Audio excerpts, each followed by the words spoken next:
रेगिस्तान की सुलगती रेत पर, जहां सूरज की तपिश हर कदम पर जान लेने को तैयार थी, एक छोटा सा गांव बसता था जिसे लोग ख्वाबों का बस्ती कहते थे। ये गांव अपने रहस्यों और प्राचीन कथाओं के लिए जाना जाता था।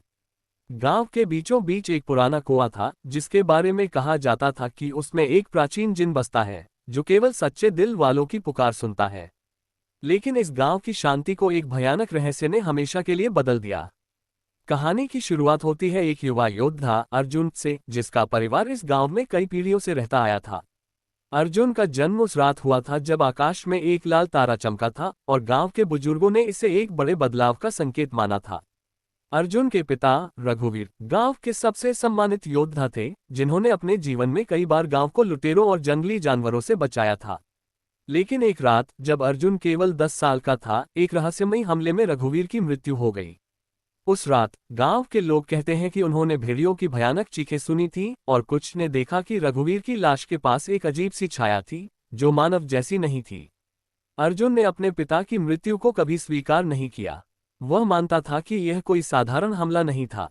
उसने अपनी मां सावित्री से वादा किया कि वह अपने पिता के हत्यारों को ढूंढेगा और न्याय करेगा।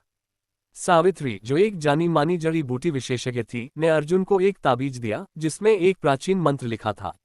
उसने कहा, ये ताबीज तुम्हें उस जिन तक ले जाएगा जो हमारे गांव के रहस्यों को जानता है।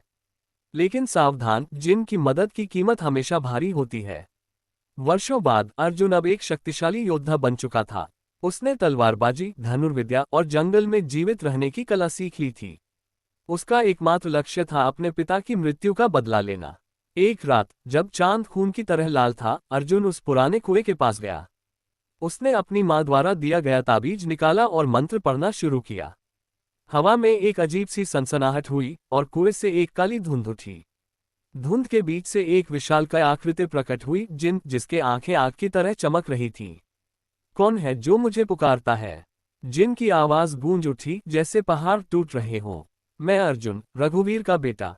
मुझे मेरे पिता के हत्यारों का पता चाहिए, अर्जुन ने दृढ़ता से कहा। जिन ने हंसते हुए कहा, बदला? यह एक खतरनाक रास्ता है नन्हा योद्धा, लेकिन मैं तुम्हें सच बताऊंगा अगर तुम मेरी कीमत चुकाओगे। क्या कीमत? अर्जुन ने पूछा। एक खूनी कसम। तुम्हें अपने खून से वादा करना होगा कि तुम जो भी सच जानोगे उसे पूरा करोगे, चाहे उसकी कीमत तुम्हारी जान ही क्यों न हो। अर्जुन ने एक पल के लिए सोचा। उसका दिल अपने पिता के लिए बदला लेने की आग से भरा था।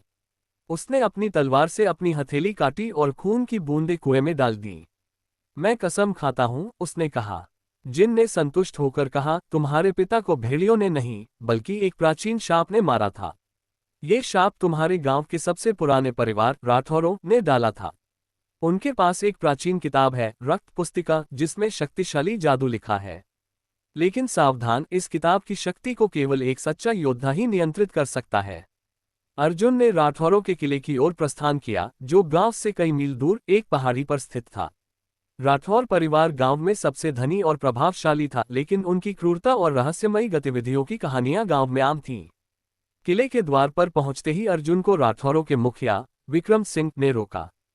तुम यहाँ क्या करने आए हो, नौजवान? विक्रम सिंह ने गहरी आवाज में पूछा।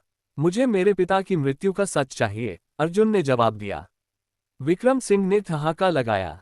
सच? सच तो यह है कि तुम्हारे पिता ने हमारी शक्ति को चुनौती दी थी और उन्हें इसकी कीमत चुकानी पड़ी। अर्जुन का खून खौल उठा, लेकिन उसने खुद को संयमित किया। उसने देखा कि विक्रम सिंह के गले में एक अजीब सा लॉकेट था, जिस पर एक भेड़िए का चिन्ह बना था। उसने महसूस किया कि यह लॉकेट रक्त पुस्तिका से जुड़ा हो सकता है। उस रात जब किला सो रहा था, अर्जुन चुपके से विक्रम सिंह के कक्ष में घुस गया। वहां उसे एक प्राचीन किताब मिली, जिसके पन्नों पर खून से लिखे मंत्र थे। जैसे ही उसने किताब को छुआ, एक ठंडी हवा चली और कमरे में भेड़ियों की गुर्राहट सुनाई दी। अचानक किले के बाहर से भयानक चीखें सुनाई दी। अर्जुन ने खिड़की से देखा तो पाया कि दर्जनों भेड़िए किले को घेर रहे थे। ये साधारण भेड़िए नहीं थे, उनकी आंखें लाल थीं और उनके शरीर पर जादुई चिन्ह चमक रहे थे। अर्जुन को समझ आ गया कि ये भेड़िए रक्त पुस्तिका के जादू से बंधे हैं।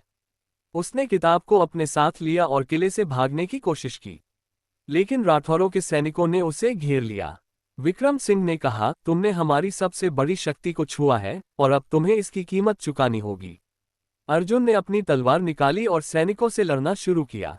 उसकी तलवारबाजी इतनी तेज थी कि कोई भी सैनिक उसके सामने टिक नहीं पाया। लेकिन भेड़ियों ने उसे घेर लिया। तभी कुएं से वही काली धुंध फिर से उठी और जिन प्रकट हुआ। तुमने मेरी बात मानी अर्जुन, जिन ने कहा, लेकिन अब तुम्हारी असली परीक्षा है। रक्त पुस्तिका को नष्ट करने के लिए तुम्हें अपने खून की आखिरी बूंद तक लड़ना होगा। अर्जुन ने जिन की बात सुनी और रक्त पुस्तिका को नष्ट करने का फैसला किया। उसने किताब को जलाने की कोशिश की, लेकिन हर बार आग बुझ जाती थी। जिन ने बताया कि किताब को केवल उसी कुएं में डुबोकर नष्ट किया जा सकता है जहां से वह स्वयं प्रकट हुआ था। अर्जुन ने भेड़ियों और राठौरों के सैनिकों से लड़ते हुए गांव की ओर दौड़ना शुरू किया। रास्ते में उससे अपनी मां सावित्री मिली, जो जड़ी बूटियों से बनी एक औषधि लेकर आई थी।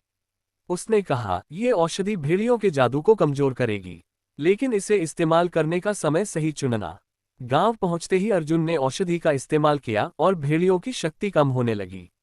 उसने कुएं के पास पहुंचकर रक्त पुस्तिका को पानी में डुबो दिया। एक जोरदार विस्फोट हुआ और कुएं से एक चमकदार रोशनी निकली। भेड़िए गायब हो गए और राठौरों का किला धूल में मिल गया। जिन फिर से प्रकट हुआ और बोला, तुमने अपनी कसम पूरी की अर्जुन। तुम्हारे पिता की आत्मा अब शांति में है, लेकिन याद रखो, हर कसम की कीमत होती है। अर्जुन ने देखा कि उसका ताबीज अब चमक रहा था।